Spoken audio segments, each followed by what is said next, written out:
Good afternoon. My name is Kirsten Dean, and today you will be watching our new segment on the HSRC Connect called Reclaiming Invisible Disabilities and Impairments. I am a science writing intern and poetic inquiry facilitator at the HSRC, located in the Impact Center. I was born with epilepsy and left hemiplegia, two disabilities that are not common to the human eye. Through my life, I encountered many different challenges. And today, we want to talk about all these different challenges that we face in the work environment and our day to day lives. Today, we're here with Nkosi, and we are going to be talking about her challenges in the workplace living with a disability and what that's like for her. Welcome. Thank you. Thank you, Kristen. So, do you just tell us a bit about who you are and what you do here at the HSRC? Okay, so my name is Nonko Simbata. I am a PhD research trainee within the Triple A division. Yes, I wasn't born with epilepsy, but I was diagnosed with it when I was 23. Wow, what was that like for you having been diagnosed with it so late in your life? Um, it was a new thing for me. It was, unfortunately enough, I had my mom who was very supportive. Because with epilepsy, you tend to if you haven't had a seizure, you think that, oh, I'm much better. I need to stop medication. Mhm. And then I used to go through that. When you stop medication, you get a seizure. So I was lucky enough to have my mom who actually educated me that if you haven't had a seizure for long, it doesn't mean that you need to stop taking your medication. Only your neurologist can be able to say, okay, you can come off your medication. It was difficult because you don't understand what is actually happening to you. And when it happens in front of people, people become scared of you. Yeah. And they don't want to invite you to certain events or gatherings because they thinking, oh, what if she falls again? What are we going to do? And for some, it becomes traumatic because, I would hear things like, oh, you look like you were dying. Yeah. And we didn't know what we were supposed to do. So, yeah, thanks, Ben. I find it so interesting, we both have the same condition, but obviously different circumstances. Since I was born with mine, I've never had a time where I didn't know what it was like. So it's really interesting for me to hear what your experience is like having gotten it so late in your life. Was it a big adjustment? And how did you have to learn to adjust to living with epilepsy? Um, I wouldn't say it was a big adjustment, but the main adjustment was knowing that you can't go to bed or you have to wake up, you have to have this medication that you take. And you have to explain to people that, oh, I'm taking this medication. I don't know if you know, Apple was big Yeah. tablets. People would look at you like, why are you taking such a big tablet? And then you just sort of have to explain why I'm taking this medication. Or if, your peers are drinking, you have to explain, no, I can't drink. Yeah. And if there's a person who's smoking next to you and you tell them, look, if you can't smoke next to me, you see it's a big social adjustment when it comes to the social life because we have to exclude yourself from certain situations because it might trigger. And also, I think one big adjustment, and then I think something that I still live with, it's the fear of students. And a lot of people with epilepsy have the fear of SUDEP, which is SUDEP stands for sudden death due to epilepsy. Because, you may never know if you're going to die in your sleep. When you have seizure in your sleep, you don't know if you're going to die. Waking up is a gift to say, let me start again. Oh, thank God, I didn't have a seizure in Yes, that's amazing. And yeah, I think a lot of people who are aware of epilepsy really just think about it as having seizures. They don't understand that there are all these other components that come with it and how it affects you mentally and emotionally. It's a really tough journey to go through. You mentioned the adjustments that you have to make socially and how people are scared of, what might happen to you in certain social settings. What has that been like for you, specifically in the work environment? Have people been understanding and accommodating? And what is it like for you having to explain in the work environment about your epilepsy? Um, In the work environment, it's really difficult because I remember when I was accepted here at HSRC and there's this form we're supposed to fill for disability and everything. And I remember I was at home sitting with my dad and he asked me and he said, do you need them to tell them that you have epilepsy? And I said, it's a disability. And what if something happens to you at work and they do not know, lead to men, my dad was like, but what if they start discriminating against you because you know what it's like? Career-wise, it hasn't been easy before because people start thinking that you can't function in an intellectual way Yeah. or you can't think. But it's a matter of just explaining that, look, if I had a seizure, obviously I'm going to use a David tree because the simplest term I usually use, and I always tell people that think about the computer. Typing 10 pages, and then all of a sudden you believe Yes. but H2 and you lost all the information. And I say, if I'm sitting with you right now, probably or doing some work, I'll never remember what happened maybe the last 2 hours before a seizure. I can never remember. But when I get out of the seizure, my brain needs to reboot and start relearning all the different things that are happening or have to readjust myself to what is happening, especially academically. Yes, before I have been discriminated against, but when I got here into HSRC, it's been welcomed. Like when I reported here at the office, there's been so much support. And when I spoke about it with some of my peers who are PhD trainees, I remember someone said, oh, I didn't know about it. I didn't know there was such a condition. And tell me more.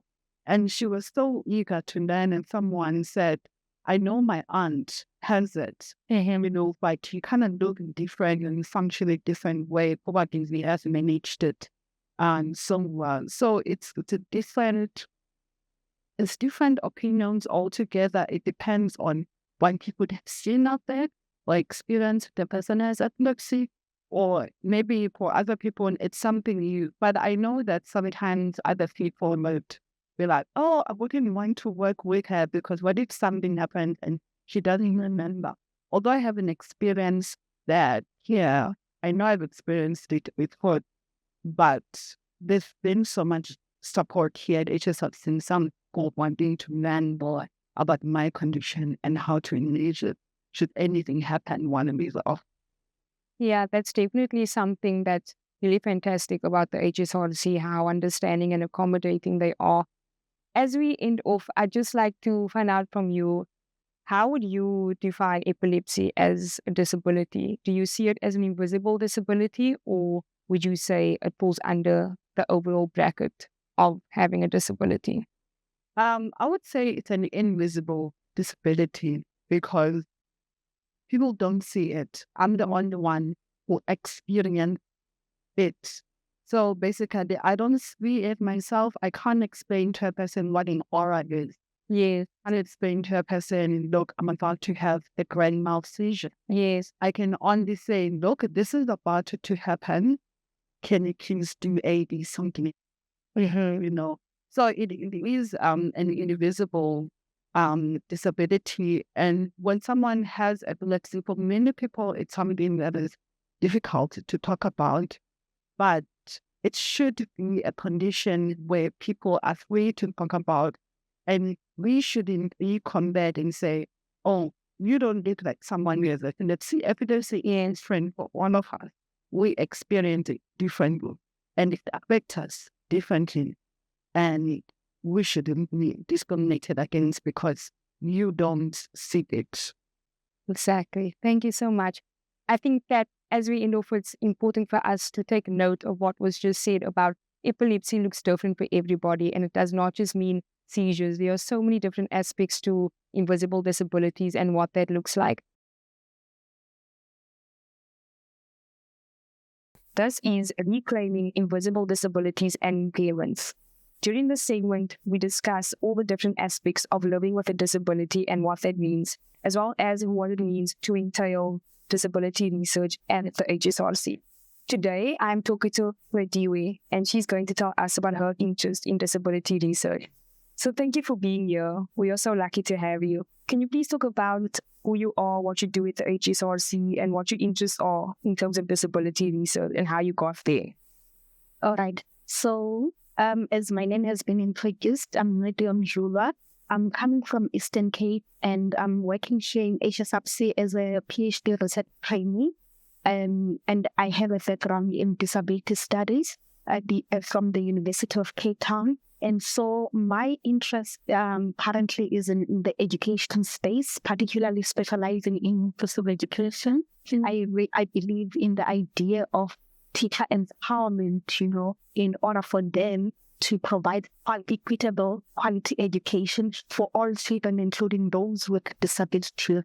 So that's basically my line of interest. And luckily enough, within HSRC, there's an aspect where I'm focusing on ETDP, but there's an aspect that focuses on researching disability matters, but we're looking around, the idea of education and transition to work environments on labor markets. So we are also exploring how people are included or represented within the labor market. So that's pretty much my line of interest. And I am also a disability activist. So I believe in fighting and defending for the right of people with disabilities. So that's my story in short. Amazing. Thank you so much. So I just want to find out a bit about what specifically about disability research intrigues you, and how did you become so passionate about it? So I think it started way back in 2015. I was actually a graduate intern, at the Western Cape local government, but we're under the Sub-Directorate, which is Human Rights and Special Projects, which was actually a sub-directorate that falls under public participation. So we're doing a lot of gender mainstreaming, disability mainstreaming, and focusing on the vulnerable groups, dealing with the issues of substance abuse and children. But disability mainstreaming was one of the things that drew my interest in disability. And so that's why I then decided to enroll at the University of Cape Town to study more about what it means, what the whole idea of conceptualizing disability and what it means to talk about inclusion, in the space, because we know already that people with disabilities are generally, marginalized in whether we're speaking about it in education, whether we're speaking about it in employment, or whether we're speaking about the built, or issues of universal accessibility by the built environments, like the lack of rent, staircases. I've seen it a lot in UCT. So, and also as a non-disabled person, I believe that across the boundaries of, of prejudice behaviors that are imposed on people with disabilities. Or, so I believe now in the idea of inclusion. I believe in the idea of of creating a very free society. I believe in the idea of equal participation, but not only equal participation, but I'm talking about dealing with issues of equity. That's what I believe in. So I think even within the education space, I believe that we need to create an environment that is conducive and accommodative for the needs of people with disability and impairment-specific needs, because people with disabilities, disability, its diversity is diverse. So there are diverse needs of people. So there are impairment-specific needs. For instance, if we speak about disability in education, we know that if we have a blind learner, their needs are different from someone that's in the wheelchair or that has a physical disability. So we need, I believe, in accommodating and creating a barrier-free society, as we know that disability is already socially constructed. If we can deal with the societal barriers, attitudinal barriers, or perceptive barriers, then we will definitely achieve and have a free, barrier-free society. And that's what I believe in, especially as an activist in the field. Amazing. I mean, you mentioned briefly about being a non-disabled person, having an interest in the disability sector. So I want to find out from you, as somebody that doesn't have a disability, how do you navigate researching in this field and kind of getting those lived experiences and helping people understand what people with disabilities need. How does that feel for you as being someone without a disability? Is it difficult for you at times to understand the lived experiences of people with disabilities, specifically invisible disabilities like epilepsy and other, learning disabilities, physical disabilities that aren't as obvious as, say, for example, someone in a wheelchair? And like, what's it like for you having to learn about all of those things? Yes. Okay. I hear you. But number one, what found me is the fact that I've got a background, a theoretical background, just in disability studies. It was an awakening experience. How like the barriers that we would like even just the attitudinal barriers that we have or imposed on people with disabilities. But I think aside it all, one thing that helped me the most is to understand that a person that has a disability, they actually an expert in the field. I will never be an expert, but they expect because they've got lived experiences. For me, I can only just try to understand where they come from as they share their stories, but also to read about, the different impairment needs and the kind of challenges that they face or that are imposed on them by societal prejudices and, and all these